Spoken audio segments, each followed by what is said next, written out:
Minister of health, family welfare and medical education of Andhra Pradesh incharge minister Satyakumar Yadav గారిని ఈ సభను ఉద్దేశించి మాట్లాడాల్సిందిగా కోరుచున్నాం. बोलो गणेश महाराज की, बोलो गणेश महाराज की. సభాధ్యక్షులు, గౌరవ శాసనసభ్యులు కోండా ఉమామేశ్వరరావు గారికి, గౌరవ పార్లమెంట్ సభ్యులు మిత్రులు కేశినేని శివనాథ్ గారికి, pollution control board chairman Krishnaiah గారికి, commissioner of police Rajasekhar Babu గారికి, కలెక్టర్ లక్ష్మీషా గారికి, మున్సిపల్ కమిషనర్ ధ్యాన్చంద్ గారికి, జేసీ ఇలేఖ్య గారికి, బాబుకుమార్ గారికి, ఇవాళ ఈ కార్యక్రమంలో పాల్పంచుకుంటున్న విజయవాడ పట్టణ పుర ప్రముఖులకి, అదేవిధంగా C V R M C H S, B S R K, B R S K, Sriram public school, Vignan Vihar, K B N college నుంచి, ఇతర కాలేజీల నుంచి, వివిధ కళాశాల నుంచి వచ్చిన విద్యార్థులందరికీ కూడా వినాయక చవితి శుభాకాంక్షలు. సర్వ విఘ్నాలకు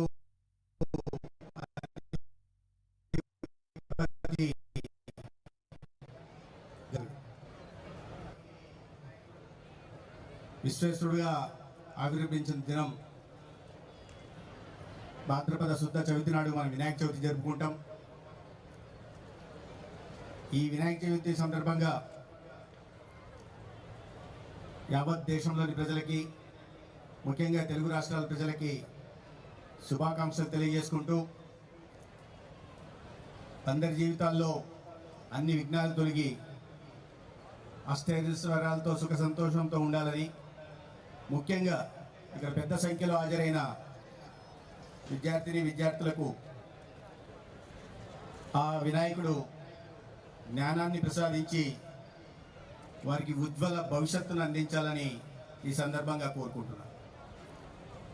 ముఖ్యంగా ఇవాళ ఇటువంటి అద్భుతమైన కార్యక్రమం చేస్తున్నందుకు జిల్లా యంత్రాంగానికి, పొల్యూషన్ కంట్రోల్ బోర్డుకి, ముఖ్యంగా కలెక్టర్ గారికి, కృష్ణయ్య గారికి, మరీ ముఖ్యంగా పర్యావరణ శాఖ మంత్రులు పవన్ కళ్యాణ్ గారికి నేను ప్రత్యేకంగా ధన్యవాదాలు తెలియజేస్తున్నాను. 5,000 మట్టితో చేసిన విగ్రహాలని ఇవాళ చేయడం, అనేక మంది కుమ్మరి సోదరులను దీనిలో భాగస్వామ్యం చేయడం, అనేక స్కూల్ విద్యార్థుల్ని భాగస్వామ్యం చేయడం, దీని ద్వారా కేవలం పండుగ వినాయక చవితి పండుగ ప్రాశస్త్యాన్ని మాత్రమే తెలియజెప్పడం కాకుండా పర్యావరణ పరిరక్షణ అనేది ఎంత అవసరమో తెలియజెప్పే ప్రయత్నం చేశారు. ఏదైనా కేవలం వరల్డ్ రికార్డ్ కోసం కాకుండా పండుగ ప్రాశస్త్యం, పర్యావరణ పరిరక్షణ గురించి విద్యార్థి దశ నుంచే తెలియజెప్పే ప్రయత్నం చేసినందుకు దీని వెనక ఉన్న ప్రతి ఒక్కరికి నేను అభినందనలు తెలియజేస్తున్నాను. మిత్రులారా, వినాయక చవితి ఎంత ప్రత్యేకమైన పండుగో మనందరికీ తెలుసు.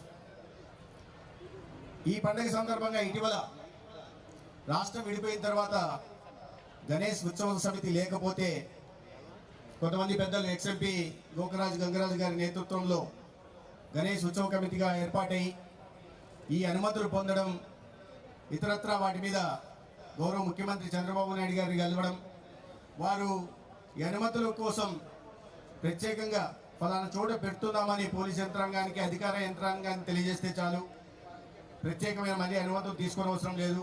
అదేవిధంగా గతంలో లాగా ఎటువంటి రుసుము చెల్లించాల్సిన పని లేదు అని చెప్పడమే కాకుండా ఈ నవరాత్రుల సందర్భంగా అక్కడ అనేక రకాలైన భక్తి కార్యక్రమాలకి, ఇతర సాహిత్య కార్యక్రమాలకి ఏర్పాటు చేసుకోవడానికి ఉచితంగా కరెంటు కూడా ఆ 9 రోజుల పాటు 3 రోజులు కావచ్చు, 5 రోజులు కావచ్చు, మండపాల దగ్గర ఉచితంగా కరెంటు కూడా అందించే సౌకర్యం కల్పించిన రాష్ట్ర ప్రభుత్వానికి, ముఖ్యంగా చంద్రబాబు నాయుడు గారికి, లోకేష్ గారికి, పవన్ కళ్యాణ్ గారికి కూడా నేను ఈ సందర్భంగా ఇన్ఛార్జ్ మినిస్టర్గా ధన్యవాదాలు తెలియజేస్తున్నాను. గతంలో మండపాలు పెట్టాలంటే ఆంక్షలు ఉండేవి. భక్తి కార్యక్రమాలు నిర్వహించాలంటే ఆంక్షలు ఉండేవి. ఇంకా కరెంటు ఉచితంగా ఇచ్చే మాటే లేదు. ఆ పరిస్థితి నుంచి ఇవాళ ఈ ఉత్కృష్టమైన హైందవ సంస్కృతి సంప్రదాయాలను పరిరక్షిస్తూ ఇవాళ ప్రజలకు సౌకర్యవంతంగా ఈ వినాయక చవితి కార్యక్రమాలను నిర్వహించుకోవడానికి ప్రభుత్వం సహకారం అందిస్తూ ఉంది. మిత్రులారా, వినాయక చవితి అంటేనే ఒక పర్యావరణ ఉత్సవం. మన వీధిలో కావచ్చు, కుటుంబంలో కావచ్చు, ఊర్లో కావచ్చు, అందరూ ఒక చోట చేరి కొన్ని రోజుల పాటు వినాయకుడిని భక్తి పారవశ్యంతో కీర్తిస్తూ సంబరాలు చేసుకుంటూ ఉత్సవం చేసుకుంటూ చివరి నిమజ్జనం చేస్తాం. ఇటువంటి పవిత్ర కార్యక్రమం, దీనికి వెనుక ప్రతి దాని వెనుక ఈ కార్యక్రమం ఎలా ఉండాలి, పూజా కార్యక్రమాలు ఎలా నిర్వహించుకోవాలి అని చెప్తూ నేను చెప్పిన గణేష్ ఉత్సవ సమితి వాళ్ళు కొన్ని పూజా కార్యక్రమాలు నిర్వహించడానికి వీడియోను కూడా రిలీజ్ చేశారు. వెబ్సైట్ రిలీజ్ చేసి వీడియోని పెట్టారు. ఏ రకంగా పూజ నిర్వహించాలి, ఆ సందర్భంగా ఎటువంటి భక్తి పాటలు పెట్టాలో కూడా వారు ఆ వీడియోలో పొందుపరిచారు. ఆడియో పాటలు ఉన్నాయి, వీడియో పాటలు కూడా ఉన్నాయి. ఇవి పక్కన పెట్టేస్తే నేను చెప్పినట్టుగా పెద్దలు మన పండుగ ఏ రకంగా ఉండాలా, దీనికి అన్నిటికీ కూడా ఒక పర్యావరణ రక్షణ కోసము లేదా ఇతరత్ర సంస్కృతి సంప్రదాయాల పరిరక్షణ కోసం అనేక రకాలుగా చేశారు. ఉదాహరణకి ఇప్పుడే బొండా ఉమా గారు చెప్పారు, మనం వర్షాకాలం ముందు చెరువులోంచి మట్టి తీస్తాం. వర్షాకాలం ముందు చెరువులోంచి మట్టి తీయడం వల్ల అక్కడ వర్షం వచ్చిన తర్వాత ఎక్కువ నీళ్లు నిల్వ ఉండడానికి అవకాశం ఉంటుంది. తర్వాత అదే మట్టిని మళ్ళీ తీసుకెళ్లి నిమజ్జనం సందర్భంగా వర్షాకాలం వచ్చి వర్షాలు కురిసిన తర్వాత ఆ చెరువులో వేయడం వల్ల ఆ నీరు భూమిలోకి ఇంకిపోకుండా కాపాడుకునే అవకాశం ఉంది. అదే దాని వెనక ఇది ఉంది. అదే పనిగా మనం పత్రి 21 రకాల చెట్ల నుంచి పత్రిని తీసుకొస్తాం.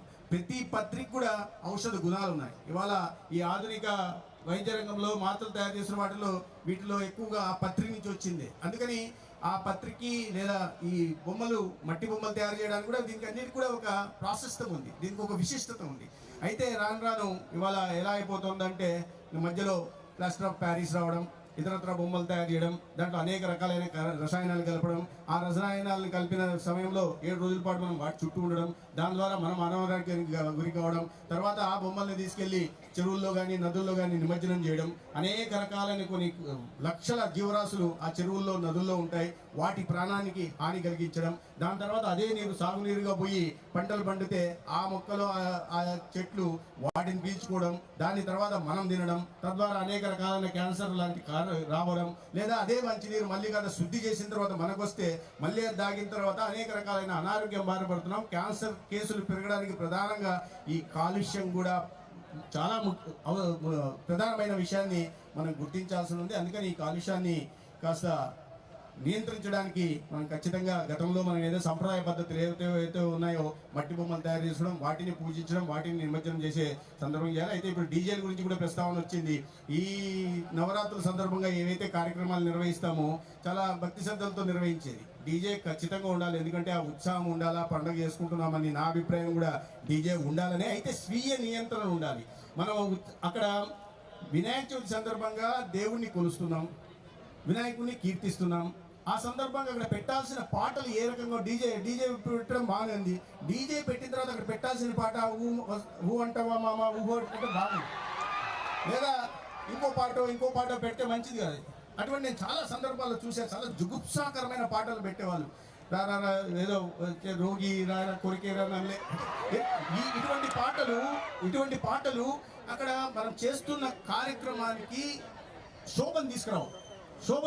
కాబట్టి ఒకసారి ఆలోచించాల్సింది. అందుకని మన చాలా మంచి భక్తి పాటలు ఉన్నాయి, చాలా మంచి పాటలు ఉన్నాయి, మంచి సాహిత్యంతో కూడిన పాటలు మన తెలుగులో అనేకం ఉన్నాయి, వేల కొద్ది పాటలు ఉన్నాయి. మీరు ఉదాహరణకి శంకరాభరణం పాటలు పెట్టుకుంటే ఎంత ఇదిగా ఉంటుంది, వినసొంపుగా ఉంటుంది, ఎంత ఉల్లాసంగా ఉంటుంది, ఉత్సాహంగా కూడా ఉంటుంది, దాంతోపాటు కొన్ని జ్ఞానం కూడా వస్తుంది. కాబట్టి ఈ విషయాల్లో మనం అర్థం చేసుకోవాల్సింది. ఎందుకంటే భగవంతుడికి వినాయకుడి స్వామి ఇంకోటి ఏంటంటే వినాయక బొమ్మలు చేస్తున్న సందర్భంగా ఇక్కడ చూడండి ఎంత ముచ్చటగా వినాయక స్వామి ఎలా ఉంటారో అలాగే చేస్తున్నారు. నేను చాలా చూస్తుంటాయి ప్లాస్టర్ ఆఫ్ ప్యారిస్ తో తలేమో వినాయకుడి స్వామిది ఉంటుంది, బాడీ ఎవరిదో సినిమా హీరోది, ఆ సినిమా హీరో క్యారెక్టర్ ఆ డ్రెస్ లో పెట్టి ఉంటారు, లేదా ఇలా పెట్టి ఉంటారు. వినాయక స్వామి ఏంటి ఇలా అనడం ఏంటి, తగ్గేది అనడం ఏంటి అంటే అలాంటివి పెడుతుంటారు చాలా చోట్ల. అది మంచి సంప్రదాయం. ఎందుకంటే వినాయక స్వామికి ఆ శరీరంలోని ప్రతి అవయానికి ఒక విశిష్టత ఉంది. ఉదాహరణకి తల అనుకోండి, తల జ్ఞానానికి ప్రతీక, తొండం అనుకోండి ప్రణవానికి సంకేతం. అదేవిధంగా మాల జ్ఞాన సముపార్జనకు సంకేతం. అదేవిధంగా ఆయన పొట్ట మీద సర్పం ఉంటుంది, అది కుండలిని శక్తికి, తర్వాత శరీరమేమో ప్రకృతికి. ఈ రకంగా అనేక ప్రతి దానికి ఒక సంకేతం ఉంది ఆ శరీరంలో భాగాన్ని. అది వదిలేసి మనం తల మాత్రం పెట్టేసి మిగతా అంతా సినిమా వాళ్ళలో ఇంకోటో కొన్ని పెట్టడం పర్లేదు, కొన్ని చోట్ల పెడుతుంటాం. పాపం జవాన్ పెడుతుంటారు, వీర జవాన్ పెట్టేసి ఆపరేషన్ సింధూర్ పెట్టి తల పెడుతుంటారు, అంతవరకు పర్లా. మరి జుగుప్సాకరంగా వినాయక స్వామి విగ్రహాన్ని అవమానపరిచేకరంగా ఉండకూడదు. రెండో వైపు మనం ఆ 9 రోజుల పాటు ఏదైతే కొలుస్తున్నామో ఆ సందర్భంగా కూడా ఇటువంటి అశ్లీలతతో కూడిన పాటలు కూడా ఉండకుండా చూడాల్సిన బాధ్యత యువత మీద ఉంది. ఎవరైతే ఆ మండపాల నిర్వహణ చేస్తుంటారో వారు దాని మీద జాగ్రత్తలు తీసుకోవాలి. అదే సందర్భంగా చాలా మంది యువత ఈ మత్తు పానీయాలో మద్యం సేవించో అక్కడ వెళ్ళి డాన్స్ చేస్తుంటారు.